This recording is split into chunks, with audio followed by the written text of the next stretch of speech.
In the UK, we have schemes that allow us to invest without having to pay taxes on those investments.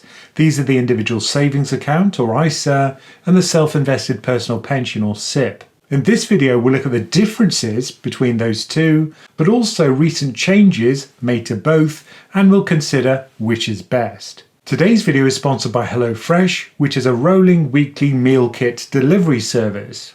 Now, the fundamental difference between an ISA and a SIPP is given away by their names. An ISA is a savings account, and that means it's flexible. You can take out your savings whenever you like. Whereas a self-invested personal pension is something which you can only take out after retirement. However, there are similarities between the two types of account. And the similarity is that whatever you invest inside these two tax wrappers will never be subject to capital gains tax or income tax. So let's say you make a capital gain on an investment, you buy at a low price and then you sell at a higher price. Outside an ISA or a SIPP, that sale would be liable to capital gains tax, but not so within each of these wrappers. Similarly, if you invest in a fund which generates an income in the form of a dividend, then outside an ISA or a SIPP you'd have to pay income tax on that. Within an ISA or a SIPP you don't have to pay any tax at all. So what kind of investments are eligible for an ISA or a SIPP? Now, normally if you look up an investment on any investment platform, there'll be something on the screen that says eligible for an ISA, eligible for a SIPP, and so on.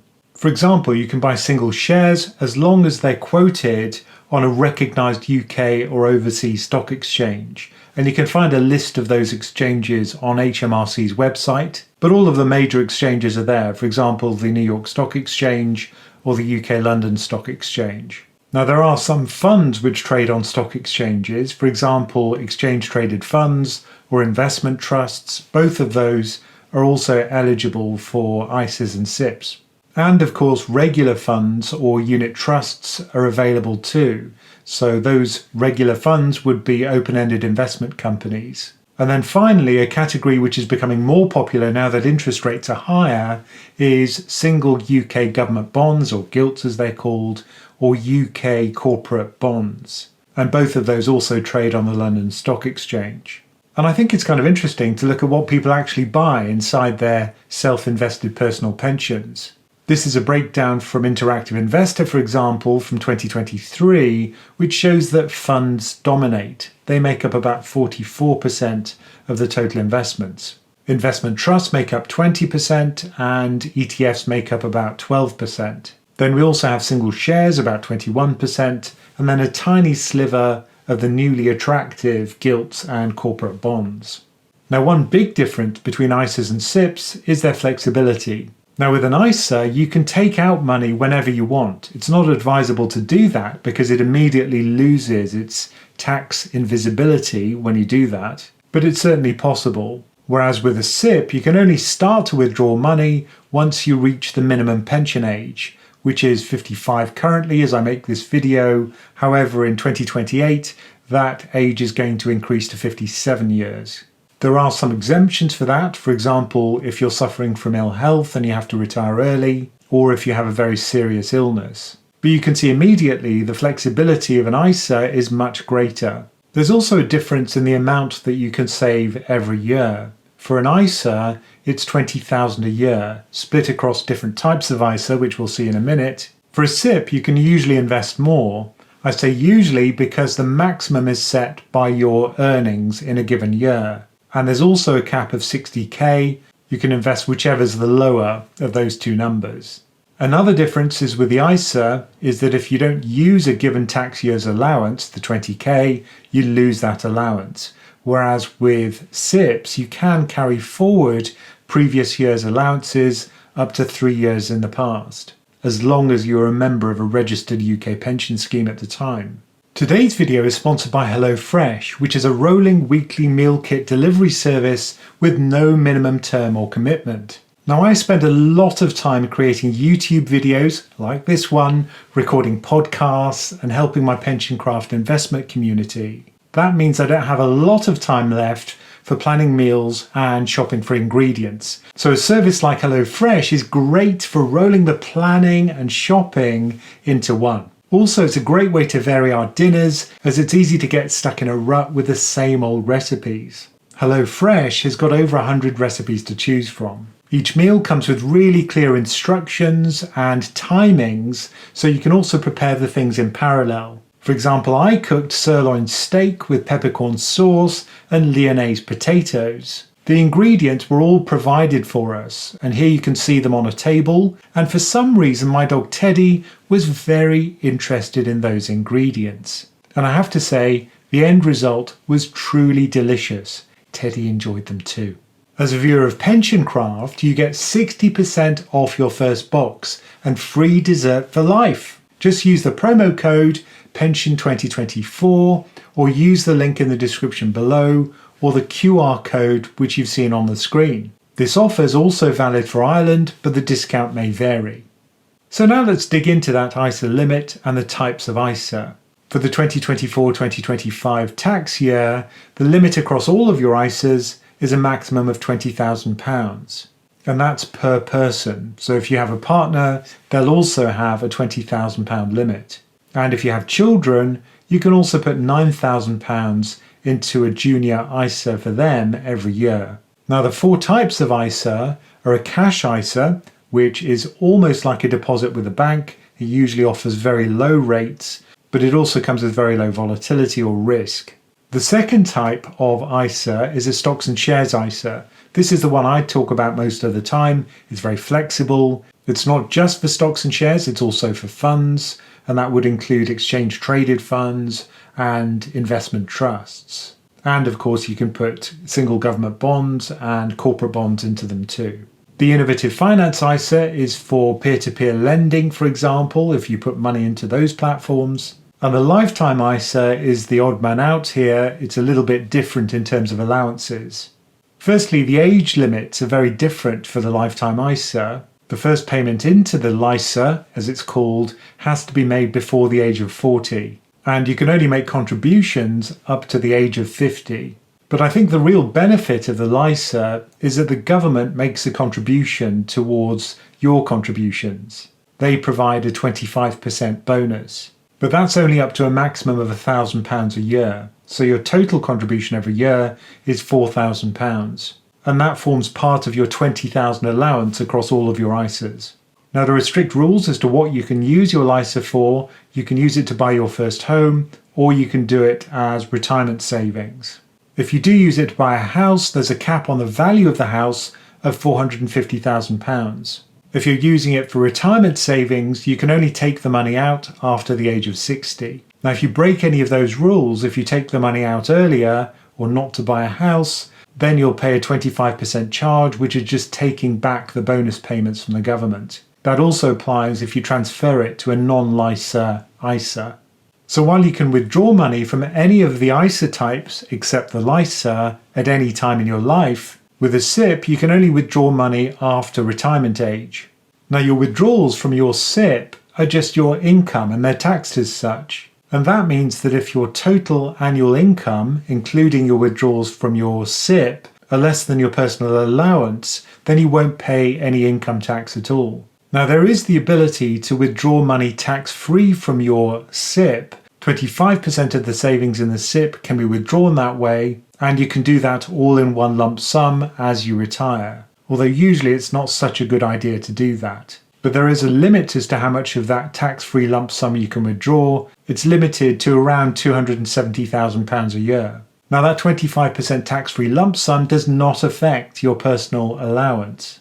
But there are many ways of taking your savings out of your SIPP after retirement. For example, you may choose not to withdraw money at all, in which case it carries on accruing value without you having to pay any tax on it at all. Now, some people want certainty in retirement, in which case they can buy an annuity which pays a fixed amount every year, or you could choose an annuity which is inflation linked, for example.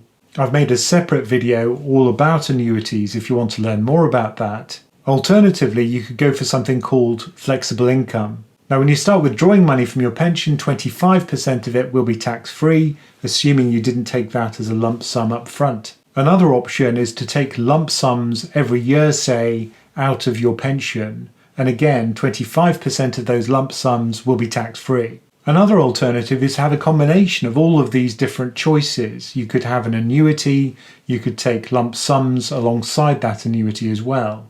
So you can see there's a lot of flexibility in retirement as to how you take your income. But where there isn't any flexibility is when you can take that money. You have to be past the retirement age. There have been some changes recently in the rules around ISAs. The first one is that with new money that you put into your ISAs, the 20,000 that we discussed earlier, you can put it into multiple ISAs of the same type. For example, you could put 10,000 into a stocks and shares ISA on one platform and 10,000 into a stocks and shares ISA on another platform. Previously, that wasn't possible. Another new flexibility is that you can transfer just part of an ISA onto another platform. Previously, it was all or none. You had to take all of the money out or just leave it where it was. The minimum age for opening a cash ISA has also been increased from 16 to 18 years. The ISA allowances for 2024-2025 have not changed, so that's still 20k across all of the ISAs, and the junior ISA is still 9,000 a year, and the lifetime ISA annual limit is also 4,000 as it was last year. There's also been a change to innovative finance ISAs such that you can now invest in something called long-term asset funds. These tend to be illiquid investments, so it could be something like an infrastructure fund or it could be a private investment. However, there aren't many eligible LTAF funds around yet. And then finally, one of the ideas which is being floated around is a British ISA, where you could only invest in British investments. The thinking so far is that the limit for that will be £5,000, and that'll be in addition to your 20k annual allowances. There's also been a change to the lifetime allowance for SIPPs. Previously, you could only invest just over £1 million across all of your pensions. That was called the lifetime allowance, and that cap was judged just at the point of retirement. So if people were slightly below it, they'd get nervous they were going to go over the limit. All it really meant was that you'd have to pay a bit of tax on the excess once you started retirement. However, that lifetime allowance has now been scrapped and turned into 3 new allowances, just in case it wasn't complex enough previously. This is the lump sum allowance, the lump sum and death benefit allowance, and then finally the overseas transfer allowance. There's also a question of whether the lifetime allowance will be reinstated if there's a change of government in future. Now, one fundamental difference between the ISA and the SIPP is in the way that you get the tax benefits. Now, during the period of your life when you're earning, you've got a gross income before you have to pay any taxes, you pay taxes to the government, and what's left is called your net income. Now, your self-invested personal pension is paid out of your gross income, and that's before you pay any taxes. In contrast, for your ISA, the payments are made after you've paid taxes. Now, that might not sound like a big difference, but as we'll see in a moment, it can make a very big difference in terms of the tax efficiency. So while the SIPP contributions are made before you've paid taxes, the time when you do pay taxes on your SIPP is when you withdraw retirement income, because that just forms part of your annual income and you pay income tax on it as if it was a salary. So the real tax efficiency here with a SIPP comes if you pay a higher rate of tax when you're working than when you're in retirement. So that's when you'll get the maximum benefit from your SIPP contributions. And that's the case for most people because we usually have a smaller income in retirement than we did when we were working.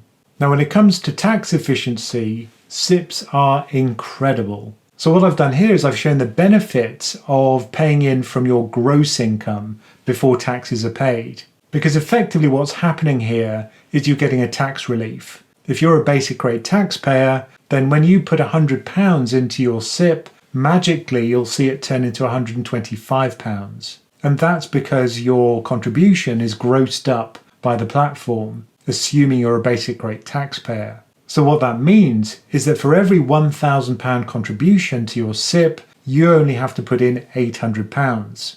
If you're a higher rate taxpayer, then you get an additional £200 that you can claim back in your self-assessment. For additional rate taxpayers, that increases to £250 you can claim back. So you can see that your contributions, if you're an additional rate taxpayer, for every £1,000 would only be £550. In addition to that, it's often the case that your employer may even match your contributions. You can even do salary sacrifice such that you get paid less and that reduces your tax liability, and you get the benefit of even larger contributions into your pension. So all of these combine to create a huge multiplier effect such that every pound that you put into your SIPP probably gets you much bigger returns at retirement than if you put it into an ISA, say. Now, there's a big difference between ISAs and SIPPs when it comes to inheritance. If you die before the age of 75, your beneficiaries don't have to pay any tax on their inheritance at all if it comes from your SIPP. If you die after the age of 75, then there will be some tax liabilities on lump sums. Usually that tax is paid as income tax by the beneficiaries. But what you can also do on any platform is nominate a beneficiary of your SIPP. You can say, I'd like this person, doesn't have to be a relative, but it often is, or it could be a charity or a trust. I'd like them to inherit the pension and then they can receive the income that it generates. So this is a very tax efficient way to hand over your pension pot to your beneficiaries. So while your SIPP can outlive you and be passed on to your beneficiaries, your ISA dies with you. It ceases to exist when your executor closes it or when the administration of your estate completes. Now, the proceeds of your ISA just form part of your normal estate and are taxed accordingly. And there is an important note here, is that if you have a spouse or a civil partner, it makes sense to be on the same platform because it makes the SADMIN, the administration after you die, much easier. Instead of having to sell the assets inside the ISA and give the benefits to your beneficiaries, the money can simply be transferred into your pot on the same platform. In conclusion then, I think the choice of which is best depends on what's important to you. If it's tax benefits, I think the SIPP is the clear winner. And that's because the additional contributions, which effectively come to you from the government, are received almost on day one, and that additional money compounds for a very long period of time. Also, if you earn less in retirement than you did while you were working, then the SIPP contributions make a lot of sense. Overall, you'll end up paying less tax in the long run. In terms of flexibility, I think the ISA is a clear winner. You can take out the money whenever you want. You can carry on making contributions into your ISA well past retirement age, to any age in fact. But I don't think it's a case of either or. If you take an ISA and a SIPP, they actually work very well together. Remember that the money you take out of the ISA is not classified as income. That means you can use it to bolster your income in retirement without having to increase your tax liability.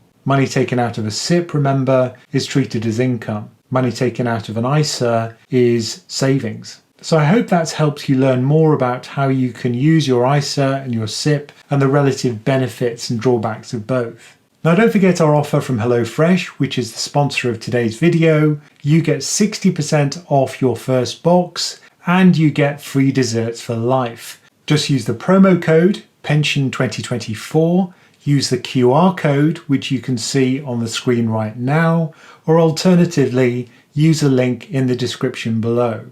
And, as always, thank you for listening.